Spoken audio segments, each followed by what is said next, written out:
So I have to do my science project for cell analogies. What should I use? Hey, wait a minute. I think I got a plan.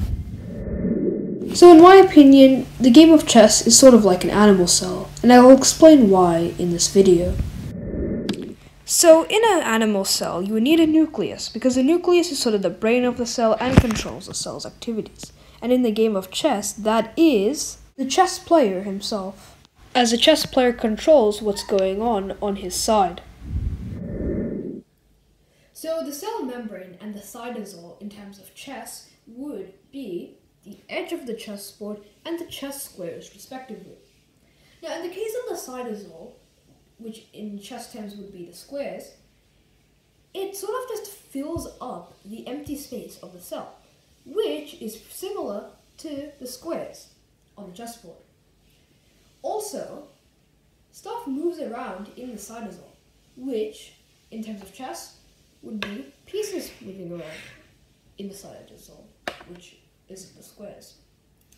Now, in the case of the cell membrane, which is the edge of the chessboard, it sort of just holds the cell together, as well as controlling what goes in and out of the cell, which in terms of chess, things going out of the chessboard or out of the edge of the chessboard would be taking or capturing a piece, and something coming inside the chessboard would be a pawn promoting into a queen or whatever other piece.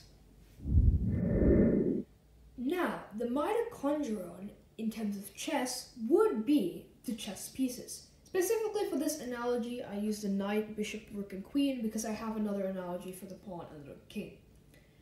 Now, the mitochondria's aim in an actual animal cell would be to break down sugars to create energy for other cellular functions. Now, in terms of translating that from the cells to the chessboard, these would be these pieces in chess. Now, the reasoning for this is because the chess pieces can take opponent's pieces, which is sort of like breaking them down,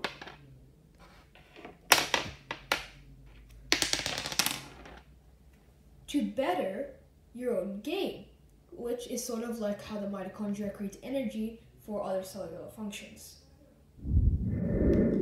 The ribosomes in chess would be the pawns. Now, the ribosomes come together in groups and they help in the production of protein. Now, this is similar to pawns because there's 8 pawns on a chessboard, so that counts as them being in a group. And also, if you get them to the end of the chessboard, they can become pieces.